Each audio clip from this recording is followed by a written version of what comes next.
नमस्कार, स्वागत है आप सभी का एनएफ न्यूज पर। मैं हूं आपके साथ रोहित। खबर नेपाल से जुड़ी हुई है क्योंकि नेपाल में जो चुनाव हुए अब उसके परिणाम सामने हैं और यह कहना गलत नहीं होगा कि नेपाल की सत्ता पर एक युवा चेहरा विराजमान होने जा रहा है। जी हां, काठमांडू के मेयर बालन शाह की आरएसपी ने जिस तरीके से अभी तक अपनी आंधी में सबको उड़ा दिया है, वो ये बता रहा है कि अब नेपाल में दौर बालन शाह का चलेगा और भारत विरोधी ओली सिंगल सीट में सिमट गई है उनकी पार्टी। वहीं बालन शाह 100 सीटों तक पर आगे निकलते हुए नजर आ रहे हैं। मेरे साथ वरिष्ठ पत्रकार पंकज प्रसून नेपाल चुनावों के परिणामों पर चर्चा करेंगे और बालन शाह के आने पर भारत पर क्या असर पड़ेगा यह भी समझने की कोशिश करेंगे। सबसे पहले पंकज जी, नेपाल में क्या कुछ परिणाम अभी नजर आ रहे हैं? बालन शाह को हम कंफर्म मान लें कि अब वही आगे नेपाल की सत्ता संभालेंगे? एक तरफा आंधी है एक तरह से। राष्ट्रीय स्वतंत्र पार्टी, ये नाम है बालन शाह की पार्टी का। ये 164 सीटों में से 100 से ज्यादा सीटों पर आगे दिख रहे हैं। ये चूंकि नेपाल में धीरे धीरे काउंटिंग होती है और ये जो फाइनल डिक्लेयर्ड रिजल्ट आएगा परसों डिक्लेयर किया जा सकता है, ऐसे उम्मीद जताई जा रही है। तो वो फाइनल आधिकारिक तब आएंगे, लेकिन जो अब तक जो रुझान आए हैं उसके अनुसार पूर्ण बहुमत की तरफ बढ़ रहे हैं बालन शाह। और सबसे बुरी हालत जो है वो नेपाली कांग्रेस और केपी शर्मा ओली की पार्टी जो है उसकी हो रही है। और प्रचंड की पार्टी तो सिर्फ एक सीट पे आ गए, कहीं दूर दूर तक कोई नहीं दिख रहा है बालन शाह के आसपास। तो अब नेपाल में शाह का साम्राज्य शुरू होता है और अब उनको प्रूफ करना है जी। ये रोहित, अगर मैं वहां के देख रहा था चैनल्स और वो जो समीक्षा कर रहे हैं, मैं पहले उनकी बात बता देता हूं कि वो क्या इसे किस तरीके से देख रहे हैं। नेपाल के पत्रकारों का वहां के चैनलों को अपनी समीक्षा में ये कहना है कि ये पारंपरिक जो राजनीति होती है उसके खिलाफ विद्रोह है। चाहे वो नेपाली कांग्रेस या फिर जो कम्युनिस्ट हैं, ये सब क्या है कि बूढ़े हुए थके हुए नेतृत्व है और एक सिस्टम में ये फिट नेतृत्व है। बालन शाह ने नेपाल के जेनजी को ये बताया कि हम जो है उस सिस्टम में नहीं आते। हमारे बाप दादा कोई भी राजनीति में नहीं थे। हम जो हैं जोगी हैं, आम लोग हैं और आम लोगों से उभर कर सामने आए हैं। ये कुछ उसी तरह है जो अन्ना आंदोलन के बाद केजरीवाल को लेकर जो यहां था कि हम तो आम आदमी हैं जी और हम ये कर देंगे, वो उसी तरह का कोई माहौल है नेपाल में।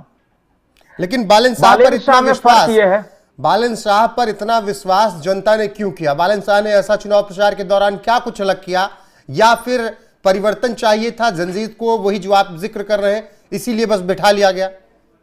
पहली बात तो ये रैपर थे, ये रैप करते थे और जो नेपाल के आम लोगों की जो समस्याएं हैं, डे टू डे लाइफ की समस्याएं, उसको इतने खूबसूरत तरीके से गाने में पिरोकर ये गाते थे कि वो हिट है नेपाल के हर कोने में, हर जंजीर में। और बहुत सारे लोगों को ये पता नहीं होगा कि इनकी जो वाइफ है वो पोएट है। ऑनलाइन वो पोयम लिखती थी, तब ये कांटेक्ट में आए थे। सबीना नाम है उनका। और फिर उन्होंने ही इनके लिए बहुत सारे गाने लिखे हैं जो कि आम लोगों में छा गए। तो एक तो रैपर का बैकग्राउंड, दूसरा जब ये काठमांडू के मेयर बने तो उन्होंने इसे लॉन्च पैड की तरह इस्तेमाल किया। जितने भी नेता थे अक्रॉस पार्टी लाइन, सबको बराबर क्रिटिसाइज किया, चाहे वो कम्युनिस्ट हो, चाहे नेपाली कांग्रेस के नेता हो या पुष्पकमल दहल प्रचंड हो। कहा कि इन लोगों ने आपके जीवन को नरक बना दिया है, इनके बाल बच्चे विदेश पढ़ते हैं, इनके पास करोड़ों की संपत्ति है, ये महंगी गाड़ियों में घूमते हैं, मैं देखिए मैं कहीं नहीं, मैं तो साधारण कपड़े पहनता हूं, मैं तो आम लोगों के बीच रहता हूं। और ये जो राजशाही थी ना नेताओं की, उनकी औलादों की, ये नेपाल में बहुत बड़ा इशू था। करप्शन जो वो करते थे, ये बहुत बड़ा इशू था। दूसरी बात ये हो गई। तीसरा, इन पे एक आरोप था ये बालन शाह पे कि बालन शाह जो है वो पहाड़ों के नेता हैं और ऊपर के लोग तो इन्हें पसंद करते, पर मधेशी लोग जो यूपी बिहार का बॉर्डर लगा हुआ है ना, उस इलाके में इन्हें पसंद नहीं किया जाता। इस बार इन्होंने चुनाव प्रचार में यह काम किया कि मधेशी इलाकों में घूम घूम कर मैथिली में भाषण दिया, जो मिथिला से सटा हुआ इलाका जैसे बिहार के मिथिला से, तो वहां मिथिला में भाषण दिया और ये कहा कि शाह तो नेपाल में आने के बाद हुआ, हम लोग एक्चुअली रहने वाले हैं बिहार के शाह हैं। वहां एच नहीं लगा हुआ है। बिहार में शाह कम्युनिटी जो है ना, वो तेलीबनिया कम्युनिटी आती है। तो हम और उन लोगों को मैथिली में बताया कि हम आपके हैं, और सीता जी और राम जी के ससुराल मैका में कैसे झगड़ा हो सकता है। बिल्कुल, लेकिन तो इस तरह की इमोशनल बातें की। अब लेकिन सवाल यहां पर, नेपाल में जो कुछ भी हुआ, बालन शाह अब सत्ता संभालने की तरफ आगे बढ़ रहे हैं। भारत के नजरिए से बालन शाह का नेपाल की सत्ता संभालना किस तरीके से है? क्या भारत के लिए कोई परेशानी, या फिर पूर्ववर्ती सरकारों से बेहतर संबंध बालन शाह के साथ चल सकते हैं? क्योंकि वो विरोधी रहे हैं, ऐसा नहीं हो, कई बार भारत के विरोध में बातें कहते रहे, मैप की बात हो जारी करना या कुछ भी हो। यही मैं बोल रहा हूं, हमें क्या होना चाहिए कि एक्चुअल एनालिसिस करना चाहिए बिना अपने ओर से कुछ जोड़े हुए। नेपाल में एंटी इंडिया सेंटिमेंट है, इस बात को अगर कोई नकारता है तो वो गलत है। खास करके पहाड़ों में ऊपर के लगता है, नेपाल के लोगों को यह लगता है कि भारत जो है वो दादागिरी करता है छोटे देशों के साथ, और भारत अपनी बात मनवाने की कोशिश करता है और वो संप्रभुता की रक्षा नहीं करता है। यही बात, इसी सेंटिमेंट को बालन शाह ने उभारा है आपके जरिए, और अपने प्रचार के दौरान भी उन्होंने वो जो 3 जगह था ना, धूरा चिल्ली, क्या नाम मुझे एग्जैक्टली याद नहीं है, लिपुलेख दर्रे की जो बात है, उत्तराखंड सीमा से जुड़ा जो विवाद है, 3 इशू। तो उनको उन्होंने उभारा है और ये कहा है नेपाल की संप्रभुता सबसे ज्यादा महत्वपूर्ण है, और हम किसी से, वो मोदी से बहुत ज्यादा प्रभावित है। मोदी के बारे में कहते हैं कि हम न किसी से आंख झुका के बात करेंगे, न आंख दिखा के बात करेंगे, बल्कि आंख मिला के बात करेंगे। और उनका ये कहना है। तो एक तो वो है, उस सेंटिमेंट के वोटर्स इनके साथ जुड़े हुए हैं, इसलिए हमें बहुत सतर्क होकर फूंक फूंक के कदम रखना पड़ेगा। दूसरी बात यह भी सच्चाई है रोहित, कि नेपाल की अर्थव्यवस्था बहुत हद तक भारत के साथ जुड़ी हुई है।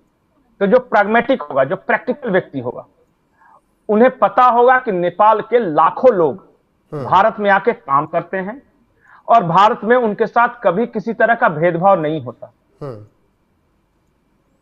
इवन जो आर्मी है, गोरखा रेजिमेंट, वहां भी नेपाल के लोग हमारे देश के सैनिक हैं और वो लड़ते हैं। भारत में एक बहुत बड़ा तबका ऐसा है, खास करके राष्ट्रवादी हिंदुओं का तबका, जिसकी आस्था पशुपतिनाथ में है और जिनका रोटी बेटी का संबंध नेपाल के लोगों के साथ है। हमारे यहाँ शादी, जो बिहार है, हमारा बिहार और बहराइच का इलाका जो यूपी वगैरह है, गोरखपुर तक, वो पूरा फ्रीक्वेंटली शादियां होती हैं नेपाल और भारत के बीच, और कभी हमें तो ऐसा लगा ही नहीं कि वो पराये हैं, दूसरे हैं।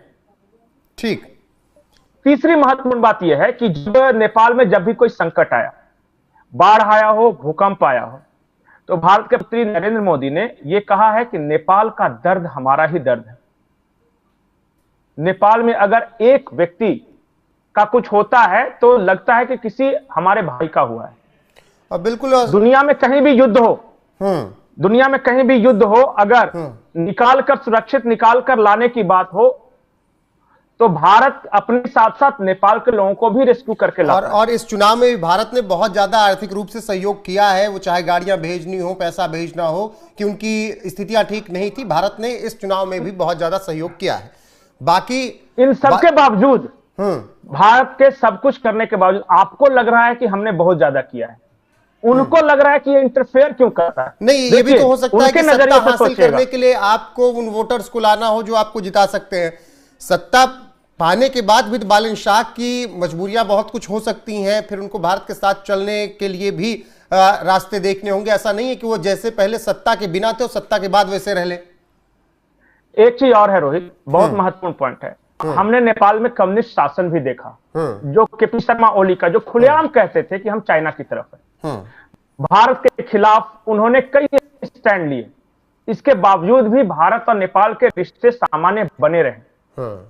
जब कम्युनिस्ट शासन में बने रहे तो उससे तो बेहतर ही होंगे ये। ठीक है, बहुत शुक्रिया पंकज जी आपका। फिलहाल बने रहिए हमारे साथ, जो भी अपडेट आएगी नेपाल से जुड़ी हुई आप तक जरूर पहुंचाएंगे। अभी फिलहाल नेपाल नई सुबह देखने के लिए तैयार है, क्योंकि बालन शाह अब सत्ता के करीब बहुत पहुंच रहे हैं। बाकी जो विपक्षी पार्टियां उनके सामने थी सब आंधी में उनके उड़ चुकी हैं। तो अभी के लिए बस इतना ही। नमस्कार।